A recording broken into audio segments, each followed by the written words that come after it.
व्याप्तं येन चराचरं तत्पदं दर्शितं येन तस्मै श्रीगुरुवे नमः। तस्मै श्रीगुरुवे नमः। ध्यानमूलं गुरुर्मूर्ति पूजामूलं गुरुपदम् मन्त्रमूलं गुरुवाक्यं मोक्षमूलं गुरुकृपा मोक्षमूलं गुरुकृपा।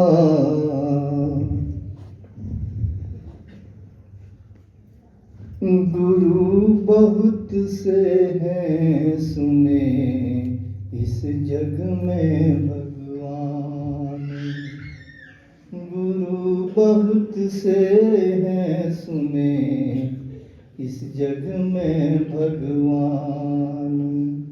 जन्माना तुम सा कोई गुरु नाप समान श्री प्रभु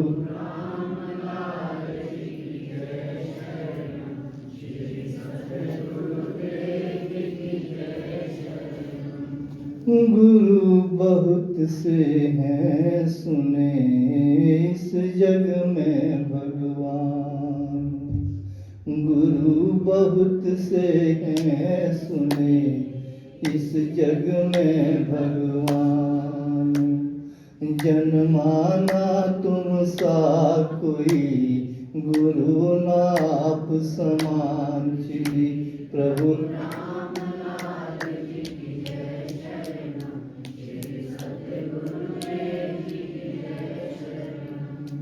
धर्म कर्म में रत रहूं, धर्म कर्म में रत रहूं, सिमरूं तेरा रूप। सदा रहे इस दास पर तेरी दयानु श्री प्रभु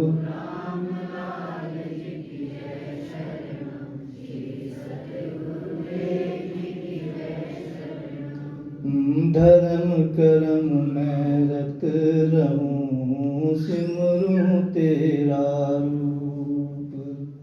धर्म कर्म में रत रहूं, सिमरूं तेरा रूप।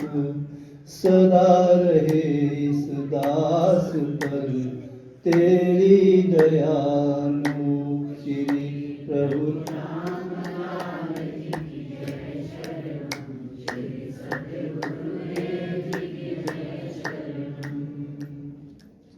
हाथ जोड़ विनती करूं सुनिए दीन दयाल।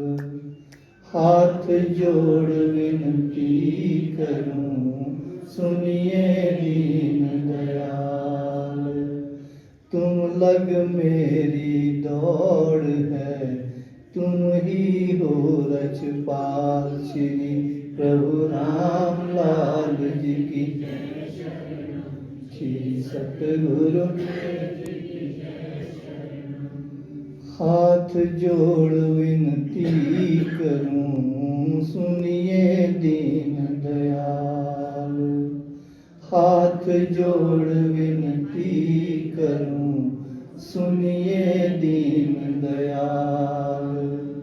तुम लग मेरी दौड़ है तुम ही हो रछपाल प्रभु राम लाल जी की जय।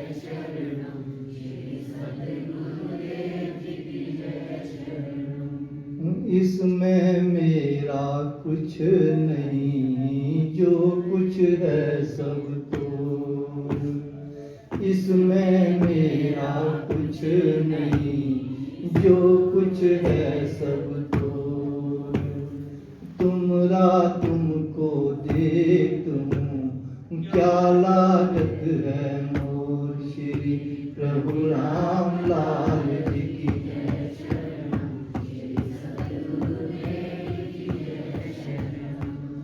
इसमें मेरा कुछ नहीं, जो कुछ है सब तोर।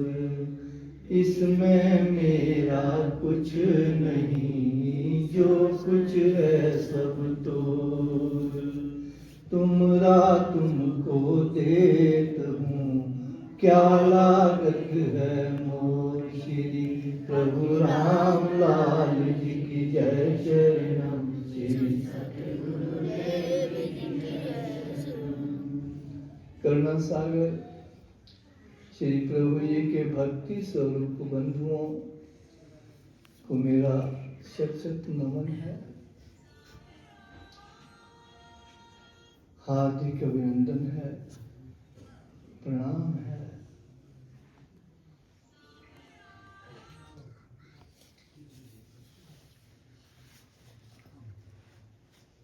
मेरी आराधनाएं समर्पित हैं आप सभी लोगों को।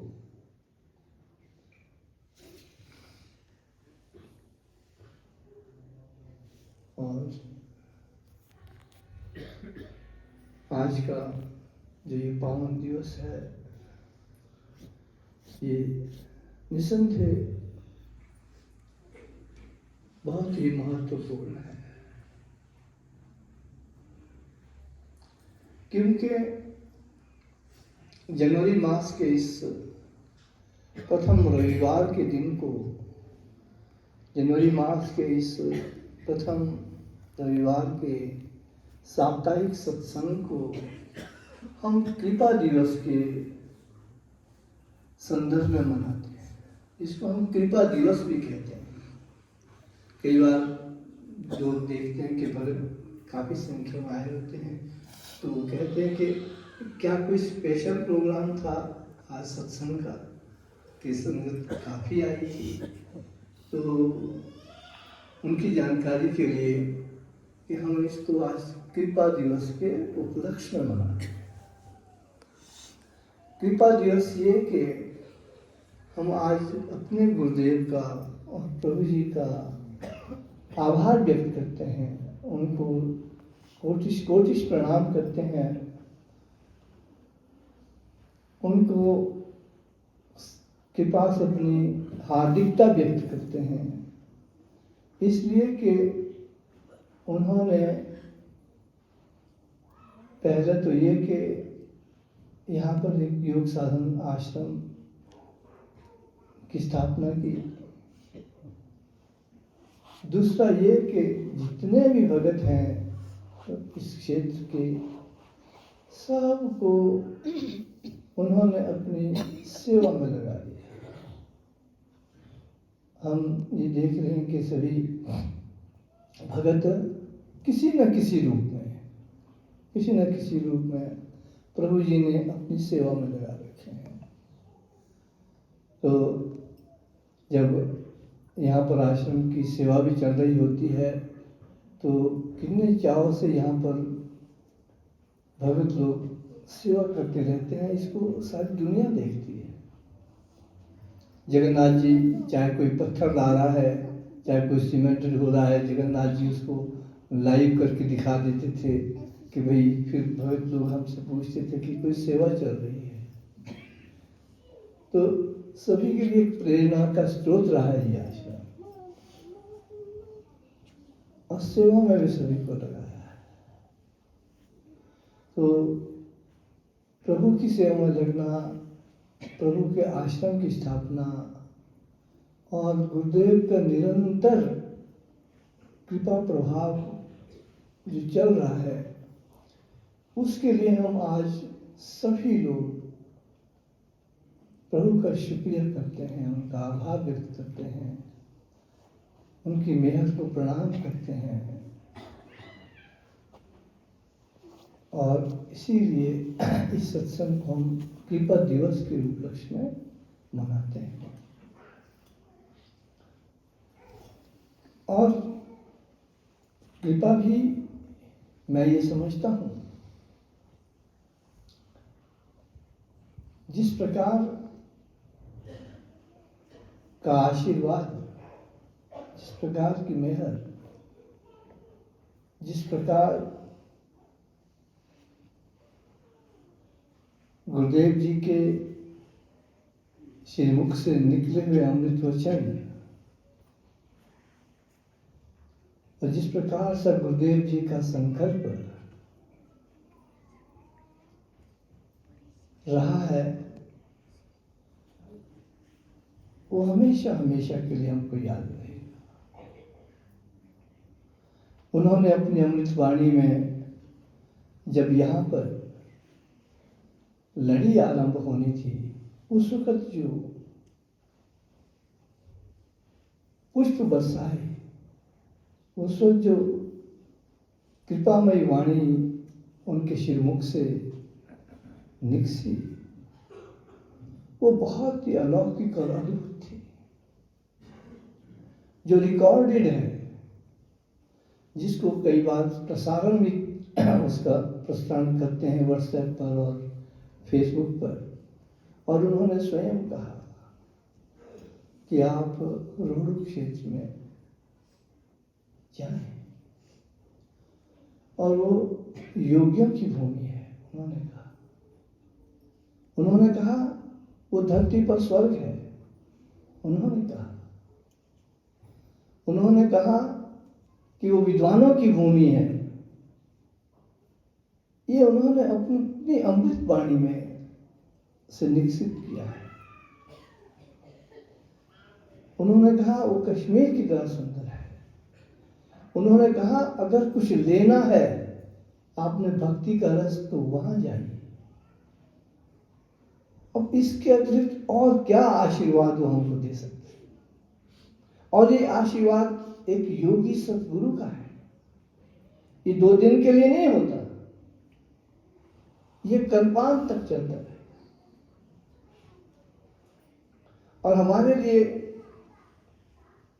एक विचार छोड़ दिया है समझने के लिए। अब रोहड़ू वालों, तुम तो रोहड़ू में रहते हैं, तुम भी ढूंढो के योगी कहाँ है यहाँ पे।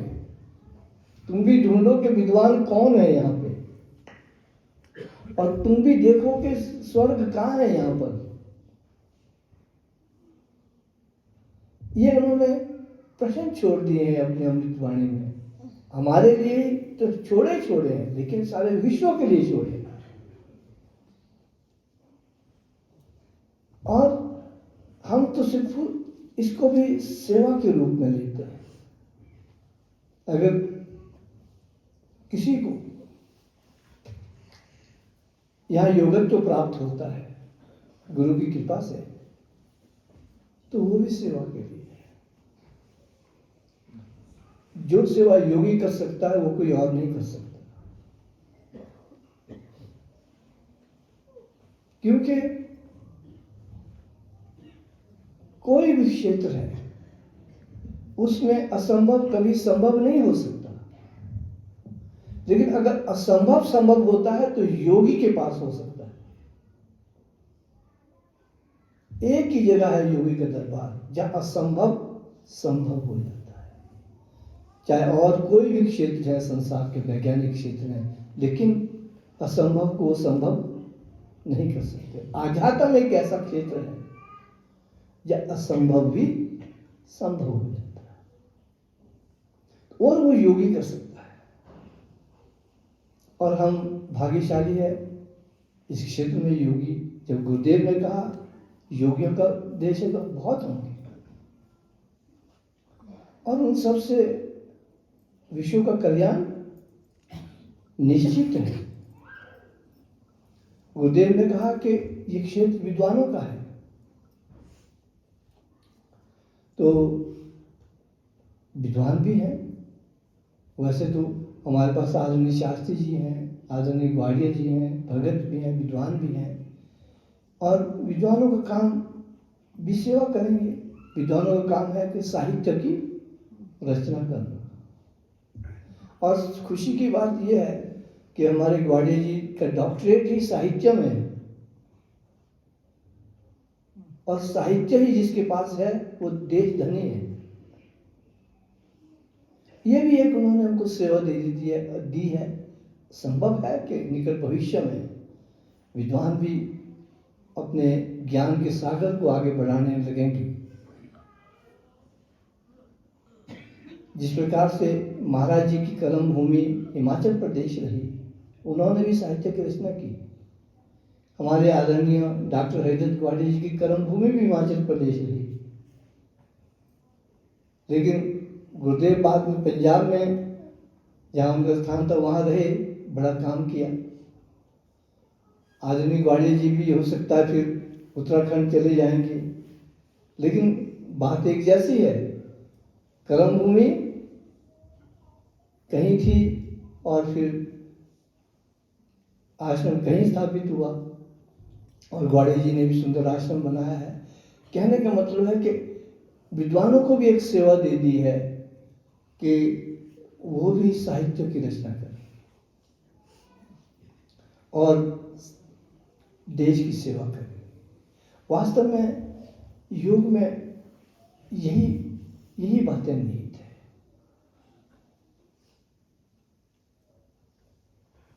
गुरुदेव क्या करते हैं? वो व्यक्तित्व का निर्माण करते हैं। योग क्या करता है? व्यक्तित्व का निर्माण करता है, और व्यक्तित्व के निर्माण होने पर 3 चीजें तैयार होती हैं। एक ये कि हम देश भगत बनते हैं।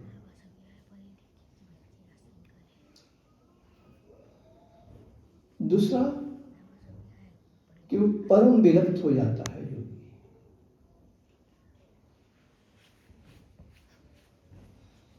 तीसरा कि वो उसकी आसक्ति ईश्वर में हो जाती है। अगर हम देशभक्त नहीं बने तो बगुला भगत बन जाएंगे। जैसे बगुले की तरह एक टांग पे 2 ध्यान। क्या करता है बगुला? भगवान का ध्यान तो कम करता होगा, एक टांग पे खड़ा होता है बगुला। कई बार बोलते ही ये बगुला भगत है। बगुला भगत का मतलब आंखें बंद, देखता है, सुनता है कि कहीं पानी में हलचल तो नहीं हो रही है, और हलचल हुई तो उसी वक्त चोंच नीचे अपने शिकार को ले लेता है। एक टांग पर 2 ध्यान, आंखें बंद। तो बगुला भगत नहीं बनना है भाई। योग में देशभक्त बनते हैं और व्यक्तित्व निर्माण से।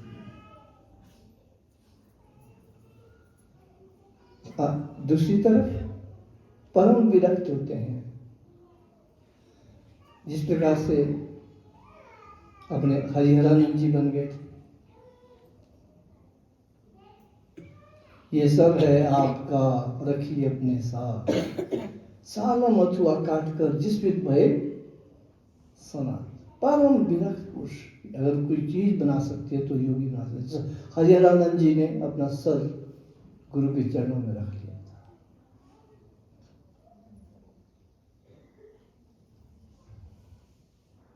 और तीसरी बात है कि गुरु के चरणों में आसक्ति, परम विरक्ति, गुरु के चरणों में आसक्ति और देशभक्ति। जिस व्यक्ति को ये मिल गई उसका जीवन धन्य है।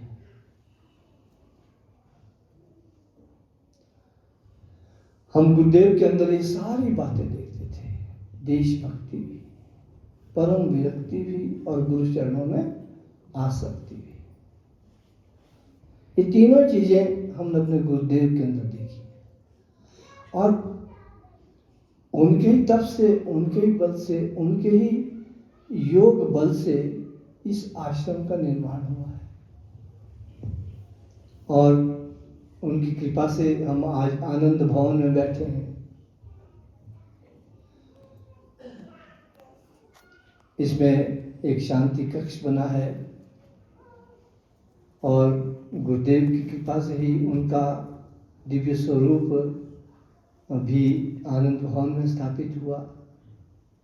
ये सब हमको भक्ति में आगे ले जाने के लिए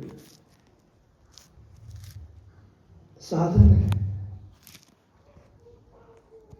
और फिर उनकी कृपा का अंबार, उसका तो हम क्या वर्णन कर सकते। कृपाएं तो उनकी इतनी विशेष हुई और होती रहेंगी। जैसे यहाँ पे लिखा है, प्रभु प्रेमी जो हो गए और जो है इस काल प्रभु प्रेमी जो हो गए, और जो है इस काल प्रभु प्रेमी जो होंगे, उन पे प्रभु दयाल श्री प्रभु राम लाल जी की, श्री सतगुरुदेव जी की।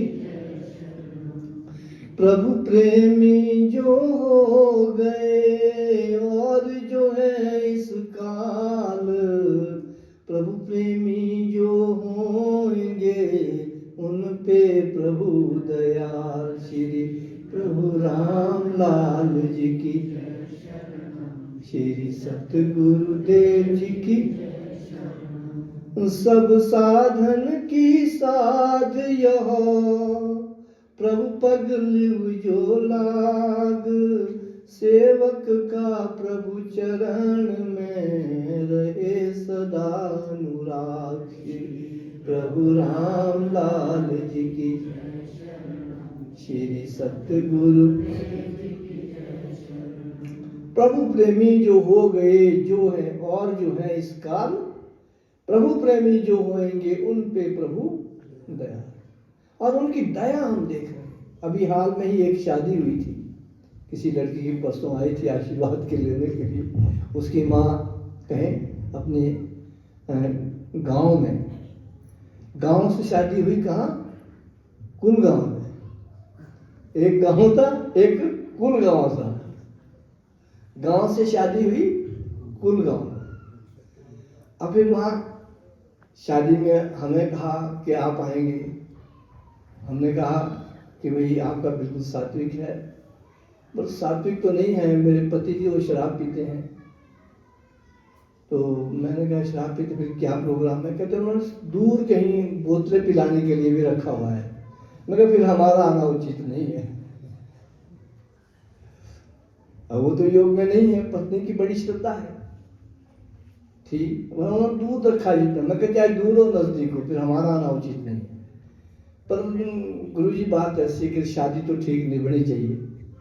मगर चलो वो तो प्रभु कृपा होगी, आप भगत हैं, एक भी भगत परिवार से होगा, सब पर कृपा हो जाती है। तो हमारे पास यहाँ पे आ गई तो कहने लगी, मुझे इस बात से याद आया, यहाँ लिखा है कि प्रभु प्रेमी जो हो गए, और जो है इस काल प्रभु प्रेमी जो होंगे, उन पे प्रभु दया, जो होंगे भी प्रभु से प्रेम, तो उनकी दया देखी। मतलब क्या दया देखी आपने? मतलब ऐसा हुआ जी, 2 दिन के बाद तो शादी होनी है, और ज्वेलरी जो सारी लाई थी उसमें से कुछ निकालना था उन्होंने, एक चीज निकाल दी, और जो पर्स था वो संदूक में डालने भूल गए। ज्वेलरी का सारा पर्स बाहर रह गया। वहां बिहारी लगे थे भाई, और तो एक मिस्त्री लगे थे, मकान की कुछ रिपेयर हुई थी, उसने उस पर्स को उठा दिया। अब परेशान हो गई, रक्षा की उठा कर ले गया, और कहीं था तो वहीं पर उनके पास ही कहीं राशन का आटे का कनस्तर था, उसके अंदर डाल दिया। अब ढूंढो तो कहाँ ढूंढो, और सारा परेशान हो गई। कहते मैं तो अब प्रभु जी को याद करूं, क्या करे? लोग ये बोलेंगे झूठ बोल रहे, इसने लाया ही नहीं था, इसके पास पैसे नहीं थे, झूठ बोलेंगे चोरी हो गया। प्रभु जी तो बड़ी मुसीबत हो गई। तो दूसरे दिन वो बेचारा वहां से निकालता है उसको सारी ज्वेलरी, आके इधर से भी आटा लगाओ, इधर से भी आटा लगाओ, सिर पे, भले ये ले जाओ जी आप। तो ये कहने ले गया था, बोला हाँ। भला जी मुझे तो प्रभु जी ने सोने नहीं दिया कल रात को, सारी रात भर। आपके प्रभु जी कहते मुझे तो सोने नहीं दिया, धमका रहे थे, मेरे को डरा रहे थे, क्यों उठाए थे, वापस कर दे, नहीं तेरी खैर नहीं। अब देखिए आप प्रभु जी क्या दयाल है। प्रभु प्रेमी जो हो गए, और जो है इस काल प्रभु प्रेमी जो होंगे, उन पे प्रभु, ऐसे भगवान है हमारे प्रोग्राम में। और फिर क्या हुआ? फिर ऐसा हुआ कि उसने शादी के दिन अब जेवर पहनने थे अपने, बोला एक तिल्ली लगा लेते हैं, गोखड़ू निकालने थे, पर उसमें से कुछ निकाला था, तो वो रखा था जैसे होनी अपने पलंग होते हैं ना चौड़े, उस पर रखा, वहां से वो गिर गया पीछे से, वो पीछे से गिर गया। देखो शादी में परेशानी कैसे आई, अब प्रभु कैसे मदद। उसने कहा भाई मेरा तो जेवर गया, यहाँ रखा था, यहाँ पीछे से क्या आने के पीछे से गिरा नहीं, उधर से देखा नहीं। फिर भला औरों के गोखड़ू गोखड़ू लगा दूंगी भाई, औरों के लगा शादी पर पहनने तो पड़ेंगी, पर किसी औरों के लगा दिए। फिर उतने के बाद 4 घंटे के बाद किसी ने पता नहीं क्या ढूंढ रहा था पीछे से, बोले यहाँ है आपके, बोला वो चिंता भी खत्म की। बेटी का जेवर भी चला गया था, अपने पास अपना जेवर नहीं, वो गुम किसी के हाथ लग जाता चला जाता। और उसके बाद क्या हुआ देखो, कैसे कैसे कैसे बिगन आए। पर फिर हस्बैंड ने कहा ऐसा कर तू रोडू से ना 1.5 लाख रुपए ले आ, बस आप भी चले जाने, नहीं तू ही चले गए। और मैं और मेरी बेटी कहते हैं रोडू चले गए, कैश निकाल दिएगा, 1.5 लाख रुपए पर्स में डालेंगे और बडियाल तक बस में आए। वहाँ एक छोटी गाड़ी, जहाँ से मछली को रोड जाए तो पार करो उस मोड़ पे, वो एक छोटी गाड़ी थी और वो मिल गई। बोले चल चल बैठते फटाफट, बेटी को बोल दिया। बोला हम दोनों ही बैठ गए, जो 1.5 लाख का पर्स था वो सड़क में रख दिया। अब आप बताइए बडियारा की जगह है और जो वो बने ना सीमेंट के बैठने के लिए ना, उस पर रख दिया बैग, 1.5 लाख का बैग। वहां कल हो रही शादी और वो वहां छोड़ दिया बैग और खुद गाड़ी में बैठ गए और खुद पहुंच गए मछली। मछली में याद आता है वो रुपए, बेटी थैला का, बोलो वो तो वहीं रह गया। अब वो गाड़ी वाले बोले बटियारा में तो अगर छोटा सा थैला भी वहां रहे तो बच नहीं मिलेगा भाई। अब गाड़ी वाले को बोले गाड़ी वापस कर, बोले गाड़ी तुम्हें वापस नहीं कर, बोला मैंने तो आगे जाना है। अब फिर वो जो लड़की बेचारी उतरी और दौड़ लगाई उसने बडियारा के लिए। और मस्जिद से थोड़े आगे जाके रक्षा ने बोला मेरे भाई तू डबल पैसे ले ले, और मेरे 1.5 लाख रुपए वहां पे वापिस चल। इधर से लड़की बेचारी परेशान दौड़ दौड़ के भाग रही, वो पहुंच गई खिलोचा दौड़ते दौड़ते, पीछे से गाड़ी मोड़ी, वो आगे पहुंची और बढ़िया लगे कोई थैला वहीं पर। अब आप बताइए ये ऐसे प्रभु हैं। हमें सिर्फ इतना कहा था कि शादी ठीक बीतनी चाहिए गुरु जी, मगर हम तो नहीं आएंगे, तुम्हारे पति तो शराब पीते हैं भाई, और उन्होंने शराब खाना खोल रखा है, बोले शादी तो ठीक निपट जाए, मगर वो प्रभु जी से बता देना। अब ऐसी कृपाएं कौन कर सकता है।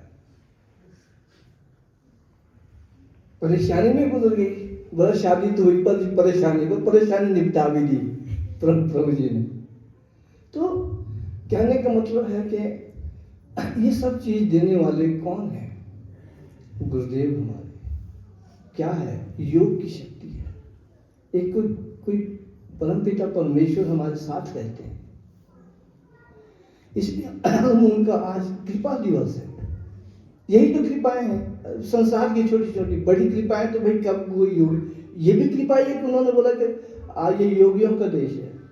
ये भी कृपा है उन्होंने कहा कि विद्वानों की भूमि, ये भी उन्होंने कहा कि स्वर्ग है। तो इससे ज्यादा हम क्या अपने गुरुदेव से कह सकते हैं। संसार की छोटी छोटी दिक्कतें भी वो देख रहे हैं, और उनकी तरह क्या नाम कहते हैं, मुझे बड़ी याद आती है अपने सुपुत्र राम जी की धर्मपत्नी की।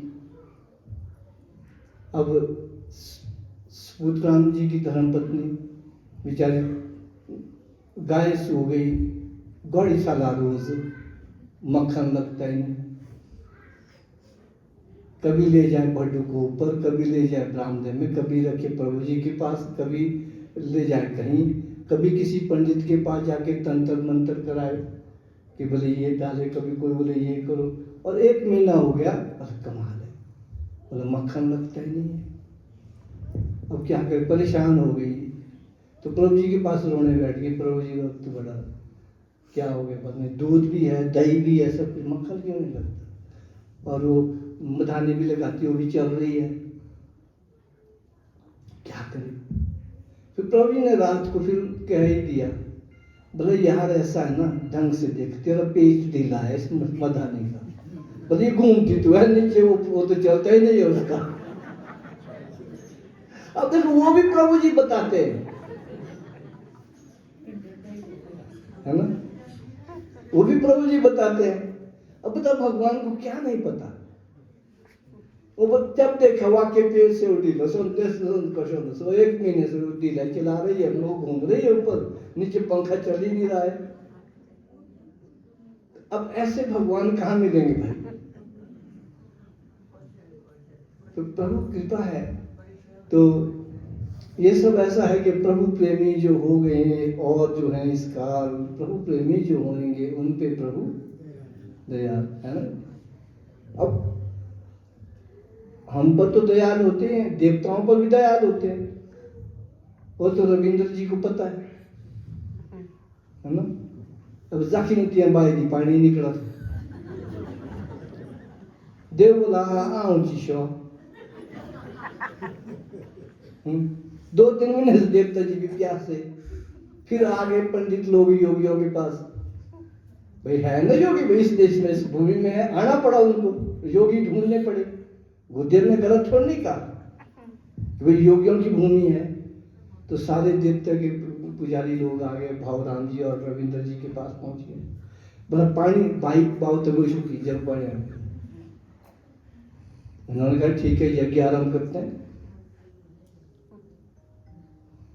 वैज्ञानिक को तो कुछ और लग जाते, कुछ देखने में क्यों नहीं निकला, कहाँ है, खोदो जरा, छेद लगाओ और कुछ करो, बात क्या है, कहाँ जैसे पानी। क्योंकि यहाँ फिजिक्स के प्रोफेसर भी बैठे, ये सोच रहे हम तो लगाते कहिए बैठे यहाँ पे कि हम तो बताते पानी क्यों नहीं आ रहा है, ड्रिलिंग मशीन लाओ। कुछ नहीं कहने, ठीक है भाई नहीं पानी आ रहा है, चलो यज्ञ करते हैं। और बड़ी भारी परात लाके घी वगैरह से कोई बड़ी कुनाड़ा नहीं दी और नदी देवल में, बोले देव उची से मौत लगा बोले भाई। इन्होंने यज्ञ शुरू किया, कह दिया हाँ निकलेगा, कैसे नहीं निकलता पानी, हम देखते हैं। तो बस यज्ञ शुरू किया, 1 बजे पानी निकला, आज तक निकल रहा है पानी।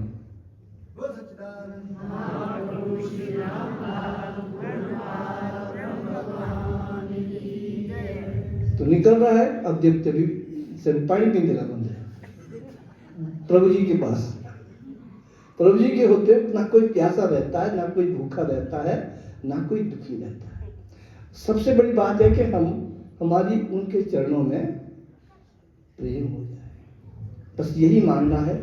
हम देशभक्त भी बन सकते हैं, हम परम विरक्त भी बन सकते हैं, हम गुरु चरणों के में आसक्त भी बन सकते हैं। ये सब प्रभु जी कृपा करे कि हमको अपने चरणों में रखे, हमको अपनी सेवा में रखे, और हमसे जिसे कहा कि धर्म कर्म में रत रहूं, सिमरूं तेरा रूप, सदा रहे इस दास पर तेरी दया। बोल सच्चिदानंद महाप्रभु श्री राम पूर्ण पार ब्रह्म।